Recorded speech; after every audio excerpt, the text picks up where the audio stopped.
Assalamualaikum warahmatullahi wabarakatuh. Apa kabar semuanya? Saya harap semuanya baik-baik saja dan dalam keadaan sehat walafiat tanpa kekurangan apapun.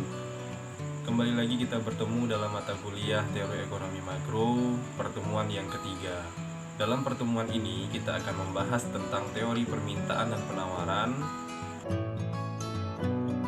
Adapun tujuan pembelajaran dari teori permintaan dan penawaran adalah kalian mampu menjelaskan pengertian dari teori permintaan dan penawaran. Kemudian kalian bisa menjelaskan konsep dari hukum permintaan dan penawaran serta faktor-faktor yang mempengaruhi dari permintaan dan penawaran itu sendiri. Sebelum kita memasuki materi, alangkah baiknya kalau kita menyaksikan video berikut ini. Silahkan kalian simak dengan baik dan silahkan nanti pahami apa maksud dari video ini. Pernahkah Anda bertanya, kenapa ya harga semangkok mie bakso adalah X rupiah? Kenapa juga harga sendal jepit Anda itu Y rupiah? Atau mengapa sih harga tiket masuk bioskop sebesar Z rupiah? Sebenarnya, dari mana sih datangnya harga itu? Dari sekian banyak faktor yang mempengaruhi harga, kali ini kita akan membahas salah satunya, yaitu hukum permintaan dan penawaran. Pernahkah Anda mendengarnya? Secara umum, istilah permintaan bisa diartikan sebagai jumlah barang atau jasa yang diinginkan atau dibutuhkan oleh pelanggan. Sedangkan istilah penawaran diartikan sebagai jumlah barang atau jasa yang tersedia di pasar. Lalu, maksudnya hukum permintaan dan penawaran itu apa? Kira-kira contoh sederhananya seperti ini. Misalnya Anda bayangkan diri Anda sebagai penjual susu murni.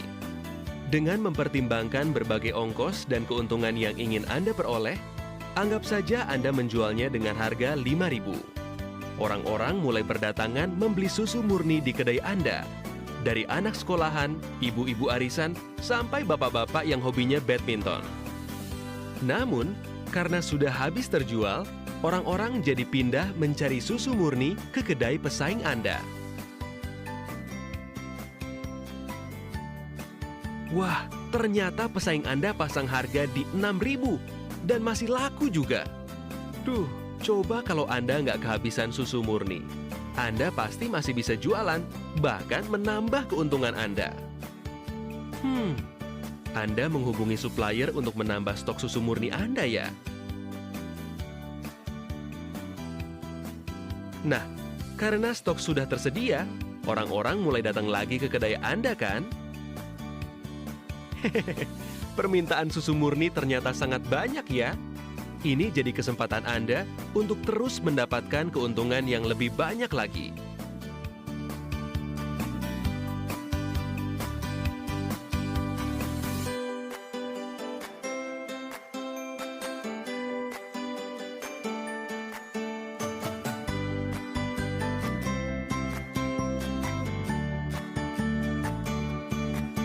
Grafik berikut ini menunjukkan hubungan antara harga dan jumlah penawaran dari sudut pandang pengusaha. Semakin tinggi harga barang, para pengusaha akan terus menambah jumlah barang dagangan untuk mendapatkan keuntungan yang lebih banyak lagi. Hal ini biasa disebut sebagai kurva penawaran. Tapi, di suatu titik, bila harga barang terlalu tinggi, banyak orang yang jadi tidak mampu untuk membelinya.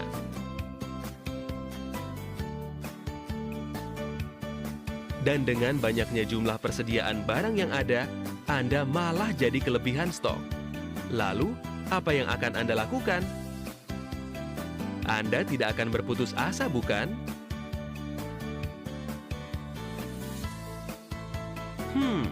Sepertinya menjual dengan harga lebih murah lebih baik daripada tidak ada penjualan sama sekali, bukan?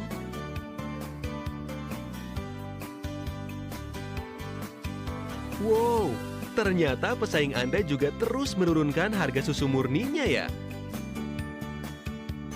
Karena penjualan Anda semakin banyak, persediaan susu murni Anda semakin sedikit. Berarti, saatnya untuk menambah stok susu murni Anda lagi nih.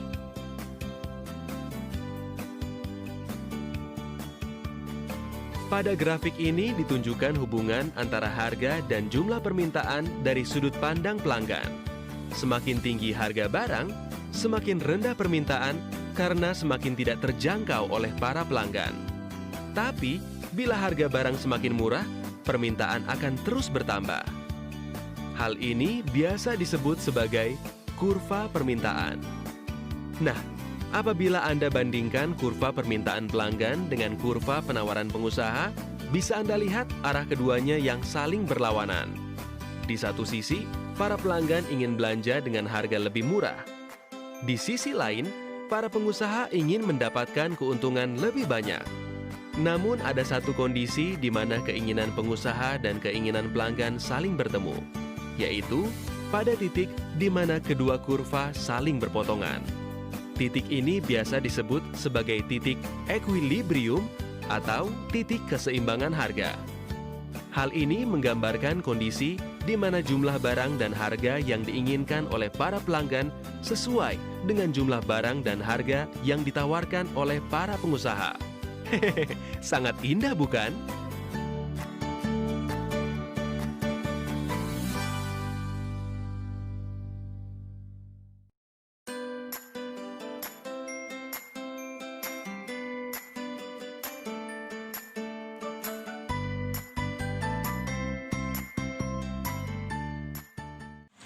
Nah, setelah kalian menonton video tadi, apa yang bisa kalian simpulkan?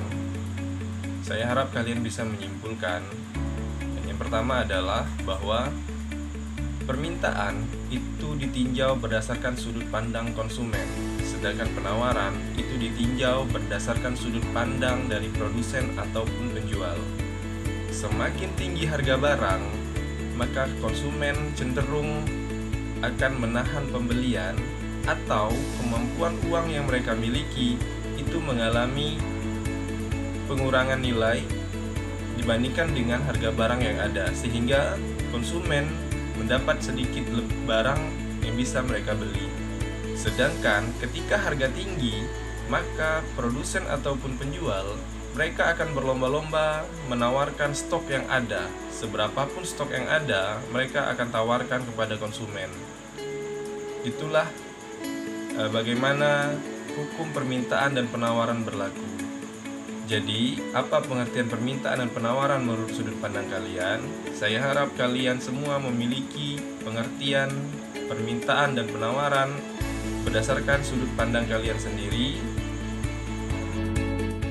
Sebelum kalian menyimpulkan pengertian permintaan dan penawaran dari sudut pandang kalian sendiri, saya akan memberikan petunjuk bahwa di dalam permintaan dan penawaran ada keterkaitan antara harga barang itu sendiri dengan jumlah barang yang diminta ataupun yang ditawarkan. Berarti di dalam memaknai pengertian permintaan dan penawaran selalu kaitkan antara harga barang dan jumlah barang yang diminta ataupun yang dibeli. Selalu kaitkan dua hal itu di dalam memaknai pengertian. Jika harga barang itu sendiri naik, maka apa yang terjadi dengan jumlah barang yang diminta? Atau, jika harga barang turun, apa yang akan terjadi dengan jumlah barang ditawarkan? Silakan kalian analisa, sehingga kalian bisa memberikan pengertian dari permintaan dan penawaran menurut sudut pandang kalian sendiri. Selanjutnya, bagaimana dengan bunyi hukum permintaan dan penawaran? Dalam hukum permintaan dan penawaran, menggambarkan sebab akibat dari perubahan harga barang itu sendiri terhadap jumlah barang yang diminta ataupun yang ditawarkan. Jadi dalam hukum permintaan dan penawaran, itu menggambarkan bagaimana harga berubah, kemudian bagaimana jumlah barang yang diminta ataupun yang ditawarkan mengalami perubahan juga. Dan dalam hukum permintaan dan penawaran, yang mempengaruhi atau yang memiliki peran penting hanya harga barang itu sendiri. Jadi, jika harga barang naik, maka jumlah barang yang diminta akan berkurang. Itu adalah bunyi dari hukum permintaan. Jadi keadaan sebaliknya, jika harga turun, maka jumlah yang diminta akan meningkat. Kemudian hukum penawaran, jika harga naik, maka jumlah barang ditawarkan akan naik pula. Sedangkan jika harga turun, maka jumlah barang yang ditawarkan juga mengalami penurunan. Lebih mudahnya, hukum permintaan itu berbanding terbalik. Artinya, jika harga naik, maka jumlah barang yang diminta akan turun. Jika harga barang itu turun, maka jumlah yang diminta akan naik. Sedangkan dalam hukum permintaan, antara harga dan jumlah barang itu berbanding lurus. Artinya, jika harga naik, jumlah barang yang diminta juga naik. Sedangkan jika harga turun, maka jumlah barang ditawarkan juga turun. Kemudian, syarat berlakunya hukum permintaan itu juga ada. Syaratnya adalah ceteris paribus. Artinya, yang mempengaruhi dari jumlah barang yang diminta ataupun yang ditawarkan itu hanyalah harga barang itu sendiri.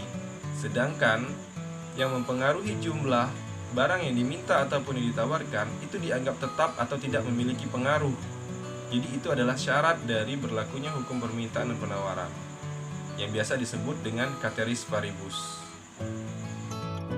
Setelah membahas pengertian dari permintaan dan penawaran serta bunyi hukum dari permintaan penawaran, selanjutnya saya ingin menanyakan kepada kalian, apa saja faktor-faktor yang mempengaruhi dari permintaan dan penawaran? Faktor-faktor yang mempengaruhi jumlah permintaan dan penawaran itu akan kalian tuangkan dalam bentuk video yang akan kalian buat serta akan kalian kumpulkan melalui aplikasi Google Classroom paling lambat 1 hari setelah materi ini saya berikan kepada kalian. Jadi silahkan kalian buat video pribadi tentang faktor-faktor yang mempengaruhi permintaan dan penawaran. Jadi kalian harus buat video ya.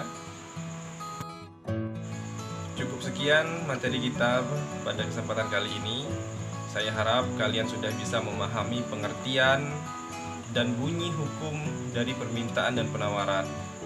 Selanjutnya, faktor-faktor yang mempengaruhi jumlah permintaan dan penawaran itu akan kalian cari sendiri dan akan kalian tuangkan dalam bentuk video paling lambat 1 hari setelah materi ini saya berikan. Ingat ya, 1 hari setelah materi ini saya berikan.